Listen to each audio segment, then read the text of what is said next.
Program Fajar Goes to School kembali menyasar sekolah di Kota Makassar. Kali ini Harian Fajar menyambangi SMP Negeri 8 Makassar yang beralamat di Jalan Batuaraya, Makassar. Kegiatan Fajar Goes to School di SMP Negeri 8 kali ini diisi beberapa kegiatan, di antaranya pertunjukan tari 4 etnis dan vokal grup yang dibawakan oleh siswa-siswi SMP Negeri 8. Kepala Bidang Pendidikan Dasar Dinas Pendidikan Kota Makassar Hasbi mengapresiasi kegiatan ini dan ia menilai kegiatan seperti ini sangatlah positif. Seperti yang kita ketahui saat ini minat baca generasi muda sudah sangat menurun, apalagi untuk membaca berita. Menurutnya kecenderungan saat ini anak usia sekolah lebih sering melihat berita melalui media elektronik dan online.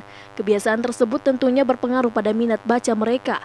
Oleh karena itu, Hasbi mengharapkan kegiatan seperti ini mendapat dukungan dari semua aspek, karena masa depan Indonesia ada pada generasi muda, sehingga minat baca kepada para generasi muda harus lebih ditekan. Sebenarnya yang harus dilakukan oleh seluruh satuan pendidikan. Mengapa? Karena melalui kegiatan Fajar Goes to School, kita bisa melaunching berbagai kegiatan-kegiatan yang sifatnya inovatif.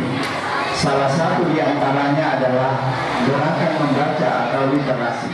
Dalam kegiatan ini diadakan pengenalan publik khusus untuk remaja, dan selain itu para siswa diberi pemahaman tentang dunia jurnalistik dan proses produksi Harian Fajar hingga terbit.